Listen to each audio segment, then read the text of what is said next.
नमस्कार, स्वागत है आप सभी का मालवी एकेडमी बीएचयू वर्ल्ड पे। और आज है 23 फरवरी और 23 फरवरी के करंट अफेयर के साथ मैं आप लोगों के बीच उपस्थित हो चुका हूं। आज हम लोगों का जुड़ाव जो है वो थोड़ा लाइव नहीं है। आपको पता है कि इंटरनेट जो है वो फ्लक्चुएट कर रहा है। आज उसको संभवतः हम लोग ठीक करवा देंगे, नहीं तो बफरिंग आ जाती, इसलिए हमने ये सोचा कि क्लासेस को रिकॉर्डेड माध्यम में आप तक पहुंचा दें। समस्याएं आती हैं, लेकिन समस्याओं से जो है भागना नहीं है, उसका सामना करना होता है। हमने पहले सोचा कि बंद कर दे, लेकिन कहीं नहीं, बंद नहीं करेंगे। रिकॉर्डेड माध्यम से ही बच्चों के बीच जुड़ जाएंगे और उन तक जो अपनी बात है वो पहुंचा देंगे। तो आज 23 फरवरी के करंट अफेयर के बीच मैं आप लोगों के बीच आ चुका हूं। मुझे उम्मीद है कि आप लोग जो है वो जग चुके होंगे, और नहीं जगे हैं तो जग जाइए। आपका जगना जो है बहुत आवश्यक है, क्योंकि कहते हैं कि आंखों में नींद बहुत है पर सोना नहीं है। आंखों में नींद बहुत है पर सोना नहीं है। दोस्त यही समय है कुछ कर गुजरने का, इसको खोना नहीं है। अगर इसको खो दिए तो समझ लीजिए फिर कुछ बचेगा नहीं। सभी का स्वागत है इस सेशन में। और आज हम लोग जिस बिंदु पे बात करने जा रहे हैं वह है विश्व स्कॉट दिवस, उसके बाद है खजुराहो नृत्य महोत्सव, फिर हम अरुणाचल प्रदेश तथा मिजोरम ने अपना स्थापना दिवस मनाया है, उसकी चर्चा करेंगे। 2023 में अंतर्राष्ट्रीय ओलंपिक समिति की बैठक की मेजबानी जो है वह भारत करने जा रहा है, इसको देखेंगे। और फिर मेरी पॉलिसी मेरी हाथ, एक बीमा जो है उसको इजाद किया गया है, इसके बारे में देखेंगे। फिर हम 23 फरवरी आज के इतिहास और आज के सवाल के साथ जो है आज के सेशन की समाप्ति करेंगे। तो चलिए सबसे पहले चलते हैं अपने मुख्य बिंदु की तरफ, विश्व स्कॉट दिवस की तरफ। क्या विश्व स्कॉट दिवस क्या है कि पूरे विश्व में हर साल विश्व स्कॉट दिवस जो है वो 22 फरवरी को मनाया जाता है। यानी कि कल विश्व स्कॉट दिवस जो है वो मनाया गया पूरे विश्व में। जब हम स्कॉट बोलते हैं तो हमारे मन में सामान्य से एक एनसीसी वाला फीलिंग जो वो आ जाता है। एनसीसी भी एक प्रकार का स्कॉट है, लेकिन यहाँ पे जो वैश्विक लेवल पे जो स्कॉट संस्थाएं हैं वो थोड़ी अलग है। एनसीसी जो है वो भारतीय सेना से, इंडियन आर्मी से जो है वो मान्यता प्राप्त है ना। भारत में भी स्कॉटिंग की भावना को मानने के लिए जोश और उत्साह के साथ इस दिवस को मनाता है और युवाओं के शारीरिक, मानसिक और आध्यात्मिक विकास का लक्ष्य रखता है। स्काउट्स को सैनिकों की तरह प्रशिक्षित किया जाता है, जैसा कि एनसीसी वगैरह में किया जाता है। भारत में एक अलग संस्थान भी स्कॉटिंग को लेकर भी हम इसको दिखाएंगे, ताकि वे बाहरी और सवाइकिल स्किल पर एक मजबूत फोकस के साथ समाज में कुछ रचनात्मक भूमिका निभा सके। स्काउट्स का उद्देश्य बस यही होता है कि डिसिप्लिन्ड वे में उसके लाइफ को ढाल देना। एक डिसिप्लिन्ड व्यक्ति जो है वो हमेशा रचनात्मक कार्य को करेगा। जीवन में जिसके एक बार डिसिप्लिन आ गया, कहा जाता है कि स्पोर्ट्समैन वगैरह को बहुत डिसिप्लिन होता है अपने खाने के प्रति, खेलने के प्रति, रूटीन के प्रति। तो एक बार डिसिप्लिन आपके लाइफ में बन गया, जैसे ये क्लास करना, सुबह की क्लास करना आपकी लाइफ की एक डिसिप्लिन है। तो ये अगर आ गया आपके लाइफ में कि सुबह मुझे क्लास करनी, कोई जरूरी नहीं हमारी क्लास, कोई भी क्लास 7 बजे सुबह क्लास कर रहे हैं, 8 बजे शाम को क्लास कर रहे हैं, एक डिसिप्लिन वे में जब आपकी यानी 7 से 8 घंटे की पढ़ाई जो है ये आपका पाठ हो जाएगा, इसी को डिसिप्लिन कहेंगे। और क्या होता है डिसिप्लिन? इसी को तो अनुशासन कहते हैं। खुद पे शासन कर लेना, कोई दूसरा हमारे ऊपर शासन ना करे, ठीक है। खुद पे जब आप शासन करेंगे उसको कहते हैं अनुशासन, यानी हम अपने शासक स्वयं हैं। हमारा कोई दूसरा जो है शासक नहीं हो सकता है। अगर 8 घंटे हमको पढ़ना है तो कोई मन की वृत्ति जो है वह हमको इससे भटका नहीं सकती है, ठीक है। अनुशासन मूल रूप से इसी को कहते हैं। रॉबर्ट वेडन पॉवेल जो थे एक ब्रिटिश सेना का अधिकारी थे और 1899 से 1902 तक जो है दक्षिण अफ्रीका में माफेकिंग की रक्षा के लिए एक राष्ट्रीय नायक जो है बन के ये उभरे थे। और इन्हीं को जो है माना जाता है कि स्कॉटिंग की शुरुआत जो है वो इन्होंने ही की। बाद में 1908 में बॉय स्कॉट्स के संस्थापक बने और सह संस्थापक रूप में प्रसिद्ध हुए। 1910 में लड़कियों के लिए एक समानांतर संगठन गर्ल्स चाइल्ड की भी नींव डाली। अच्छा, आप लोग कई जगह देखते होंगे संस्थापक, सह संस्थापक, क्या आता है एक्चुअली क्या है? कंपनी रूल्स में जो है जब कंपनी रजिस्टर होती है, जब कोई भी कंपनी या संस्था इस तरह से रजिस्टर होती है तो सामान्य तौर पे एक आदमी को और उसमें शामिल किया जाता है। तो इसीलिए जो है आपको दो कई जगह देखते हैं कि भाई माइक्रोसॉफ्ट के फाउंडर कौन है तो एक और लोग का नाम देख लेते हैं, इसके फेसबुक के फाउंडर कौन है तो एक और लोग का नाम देखते हैं। मुख्य रूप से एक लोग होते हैं, दूसरा उनके साथ जो है वो आता है और उसको उसमें चूंकि अब ऑन पेपर उनको दिया जाता है वो महत्व, लेकिन उसमें भी अलग अलग हो जाता है। मान लीजिए अगर एक ही कंपनी में अलग अलग डायरेक्टर्स हैं तो आप देखेंगे कि जो मेन डायरेक्टर होता है उसका जो शेयर होता है वो सबसे ज्यादा होता है। फिर जो दूसरे होते हैं एफिलिएट डायरेक्टर्स 1%, 2%, 5%, ये अलग अलग या बराबर भी हो सकता है। ये सब कंपनी लॉज की बात है। इसलिए कई जगह आप देखते हैं दो जो है फाउंडर्स के नाम आपको दिखते हैं, वो पेपर वाले रहते, पेपर वर्क वाले।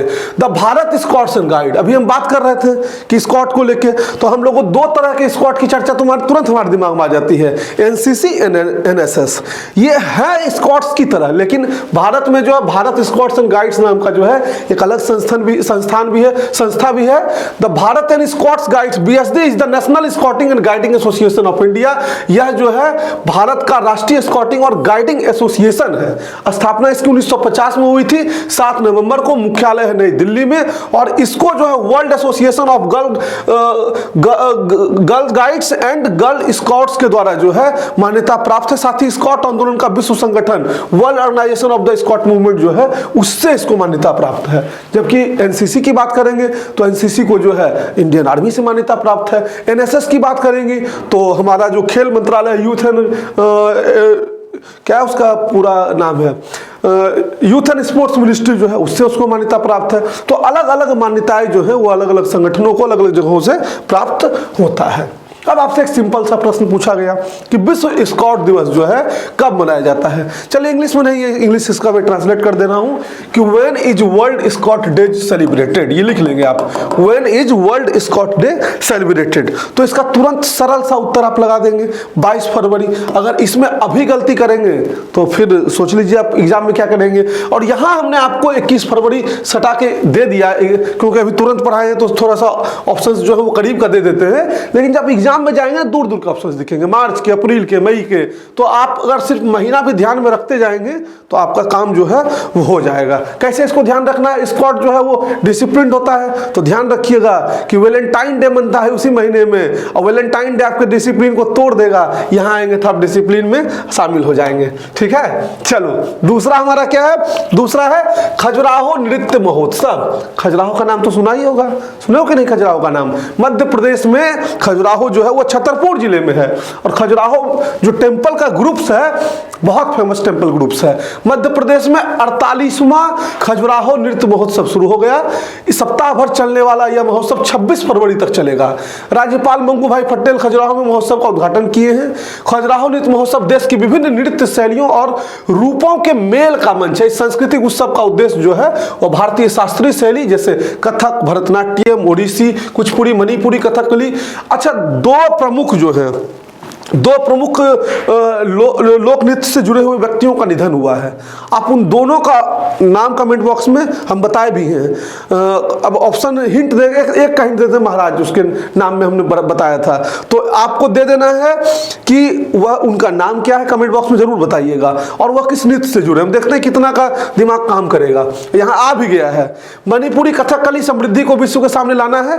भारतीय शास्त्रीय नृत्य और संगीत का उत्सव जो है भव्य मंदिरों के, इस भव्य मंदिर के परिवेश में जो है वह होता है। तो किसकी बात कर रहे थे? खजुराहो की। जब खजुराहो की बात करेंगे तो मध्य प्रदेश में खजुराहो मंदिरों का निर्माण जो है चंदेल वंश के शासकों ने कराया था। ध्यान रखिएगा, प्रश्न आपके हिस्टोरिकल पॉइंट ऑफ व्यू से बहुत इंपॉर्टेंट है।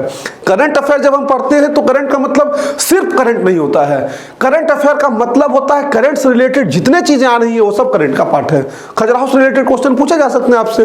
तो मध्य प्रदेश में खजुराहो स्थित इसका निर्माण कौन करवाया था? चंदेल वंश। अब ये क्या है कि एक लंबे समय तक निर्मित होने वाले, इसकी एक परंपरा थी कि बहुत सारे मंदिर हैं, तो सब मंदिर अलग अलग शासक जो बनते गए, इसलिए कोई एक शासक का नाम हम यहाँ पे नहीं ले रहे हैं।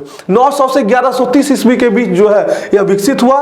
मंदिर अपनी नागर स्थापत्य शैली और कामुक मूर्तियों के लिए प्रसिद्ध है। यहाँ पे जो है आपको क्या दिखते हैं? इरोटिक टेम्पल्स जो हैं वो दिखते हैं, यानी कि जो सेक्सुअल पोजेज होते हैं उसके रिलेटेड चीजें इस मंदिर में जो है वो दिखाई गई हैं। और ये एक पवित्रता का चीज है। लोगों के मन में इसको लेके एक मिथ्या भ्रम होता है। जो हिंदू धर्म है उसमें बहुत चीजों को अलग अलग तरीकों से प्रदर्शित करने का प्रयास जो है वो किया गया है। इसको समझने की आवश्यकता है। और यह मंदिर बाद में जो है मध्यकालीन भारत में जब इस्लामिक इन्वेजन हुआ, मुस्लिम आक्रांताएं, तो उन्होंने इसको भी क्षति पहुंचाई और आज जर्जर अवस्था में है। पहले कहा जाता कि यहाँ पे लगभग जो है 50 से ऊपर टेम्पल्स थे, लेकिन अभी जो है 25 वगैरह के आसपास संरक्षित है।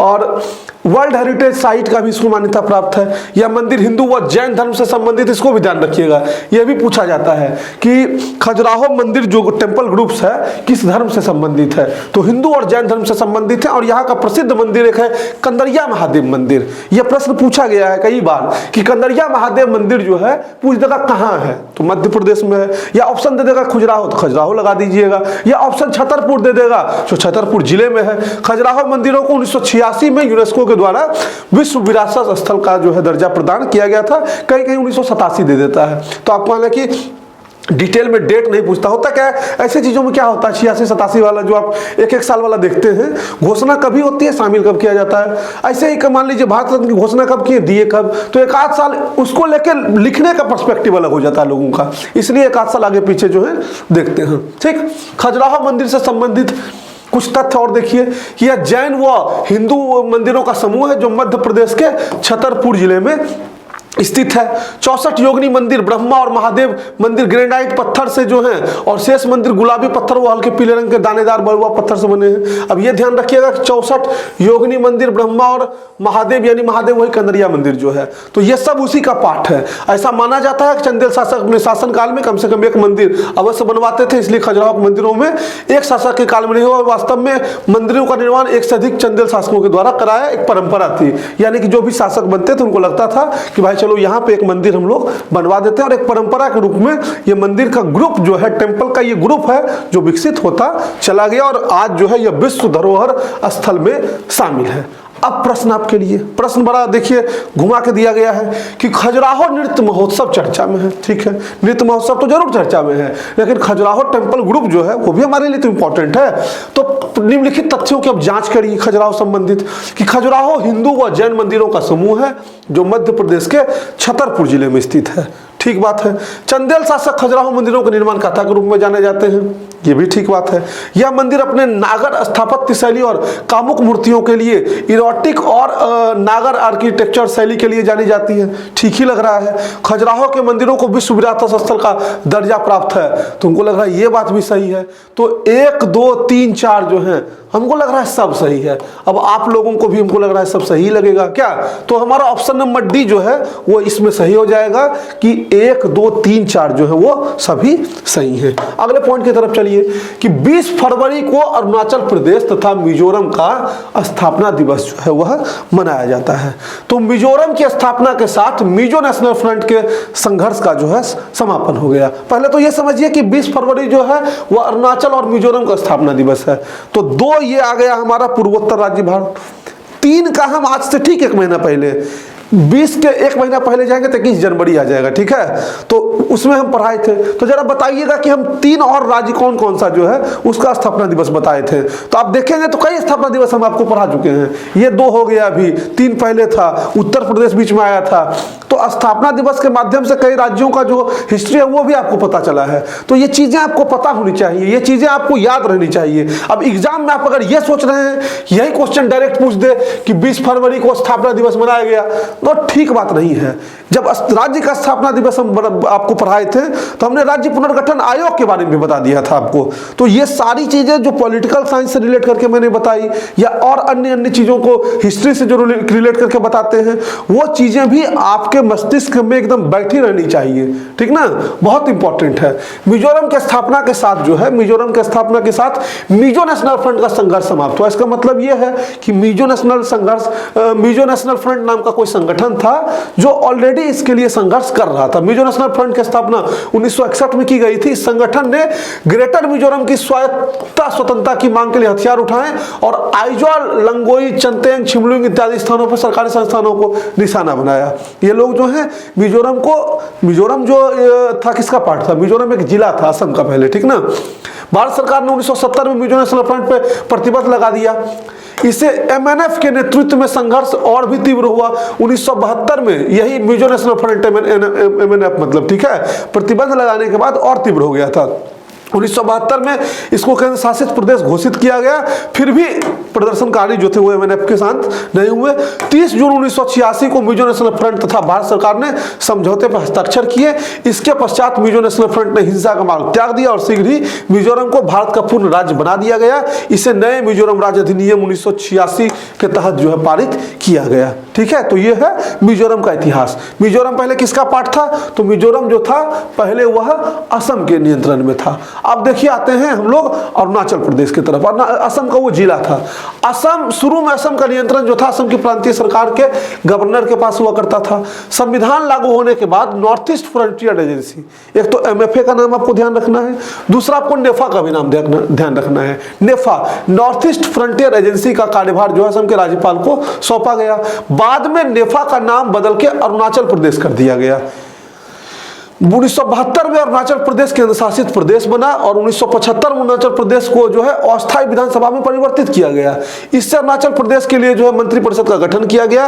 1987 में अरुणाचल प्रदेश को पूर्ण राज्य का दर्जा दिया गया। इसके लिए संविधान में 55वां संशोधन किया गया था। तो ये था अरुणाचल प्रदेश से संबंधित फैक्ट। और अरुणाचल प्रदेश से रिलेटेड जो है जब अरुणाचल रत्न पुरस्कार की बात किए थे तो उसमें भी हमने आपको अरुणाचल रिलेटेड बातें बताई थी और कई बार अरुणाचल संबंधित फैक्ट आए हैं। तो कुछ चीजें आपके ध्यान में रहनी चाहिए।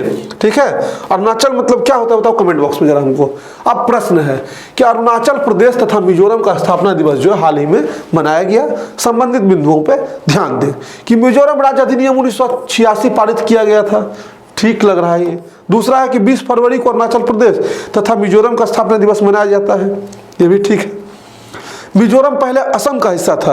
अभी बता दिए कि ये जो है पहले जो था असम का एक जिला था। फिर अरुणाचल प्रदेश की राजधानी जो है वो आइजॉल है। आइजॉल जो है वो है। ठीक है, तो आइजॉल तो जो है राजधानी कहाँ की बताओ जरा हमको कमेंट बॉक्स में। तो यहाँ की तो राजधानी है नहीं, तो ये कट गया हमारा। ठीक, आपके साथ थोड़ा यहाँ पे उल्टा खेला है। अब कह रहा है 1 2 3 4 सही है। अगर ध्यान से नहीं पढ़ोगे तो सही लगा चले जाओगे। क्वेश्चन जो एग्जामिनर चाह रहा है वो आप कर देंगे, लेकिन यहाँ गलत हो गया। कह रहा है 1 और 4 गलत है।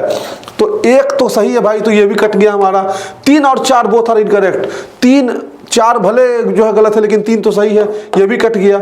इनमें से कोई नहीं, तो एक भी ऑप्शन इसको सूट नहीं कर रहा है, तो नन ऑफ दीज हमारा उत्तर जो है वो सही हो जाएगा। ठीक, बढ़ते हैं नेक्स्ट क्वेश्चन की तरफ। अगला प्रश्न क्या हमारा कि 2023 में अंतरराष्ट्रीय ओलंपिक समिति की बैठक जो है वह भारत में होने वाली है। अंतरराष्ट्रीय ओलंपिक समिति की 140वीं बैठक का आयोजन जो है मुंबई में होगा।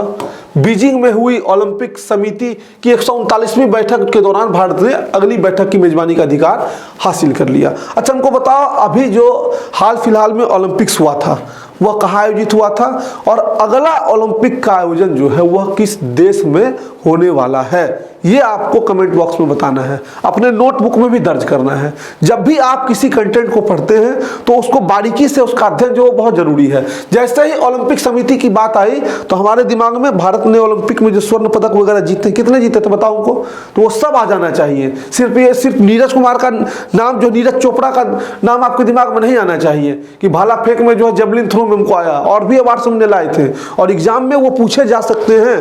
तो एक बार बस रिवीजन उसको कर लेंगे आप, सरसरी निगाह से उसको देख लेंगे तो आपका काम जो है वो हो जाएगा।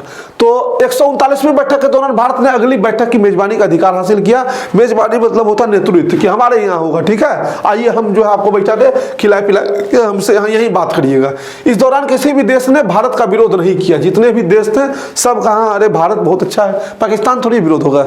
अब 2023 में भारत दूसरी बार जो है ओलंपिक समिति बैठक की मेजबानी करेगा। यानी 2023 में दूसरी बार करेगा, यानी 2023 में दूसरा बार नहीं हो रहा है।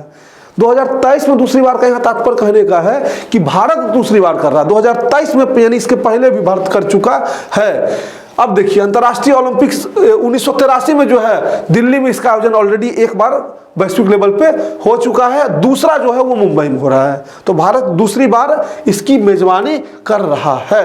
अंतर्राष्ट्रीय ओलंपिक समिति की जो 139वीं बैठक थी उस भारत की तरफ से अभिनव बिंद्रा, नरेंद्र बत्रा और नीता अंबानी जो है वह शामिल हुई थी। अभिनव भारत के पहले खिलाड़ी हैं जिन्होंने ओलंपिक में एकल प्रतिस्पर्धा में स्वर्ण पदक जीता। वहीं बत्रा ओलंपिक एसोसिएशन के अध्यक्ष हैं, जबकि नीता अंबानी भारतीय ओलंपिक समिति की सदस्य हैं। अब यहाँ कई लोगों को ये लगा होगा अरे नीता अंबानी कहाँ चली गई, अंबानी परिवार। समस्या जानते क्या है, हम लोगों में और समस्या आ गई है कि हम लोग किसी को पीछे नहीं करना चाहते। हम एक टेंडेंसी अभी हो गई है कि फलाने को जो है सिर्फ कोसो। अंबानी, अडानी, जितने भी बिजनेसमैन है, सबको एक नई प्रथा चली है, कोसने की प्रथा, कि एकदम जम के कोसिए। कोई आगे जा रहा है उसको जम के कोसिए। इससे नहीं होता है कुछ भी।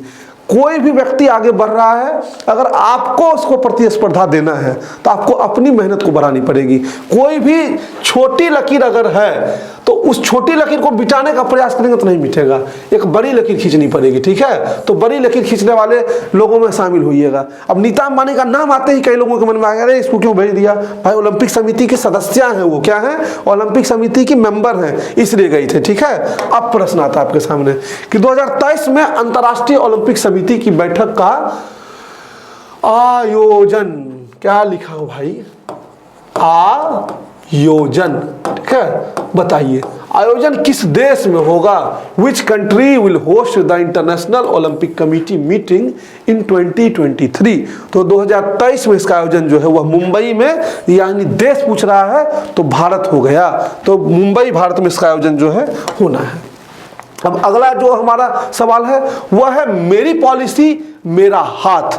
केंद्र ने जो है किसानों को फसल बीमा पॉलिसी देने के लिए मेरी पॉलिसी मेरा हाथ नाम का एक जो है पॉलिसी लाया है।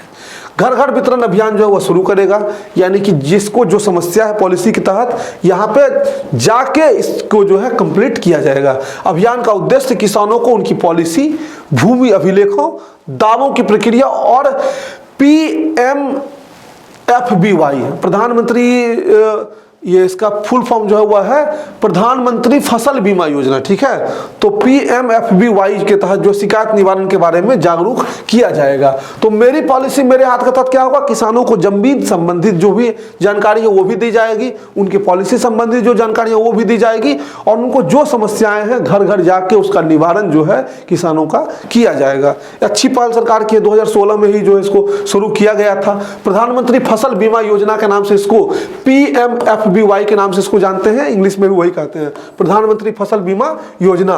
इसका उद्देश्य जो है प्राकृतिक आपदाओं के कारण हुए फसल के नुकसान क्षति से पीड़ित किसानों को वित्तीय सहायता प्रदान करना है।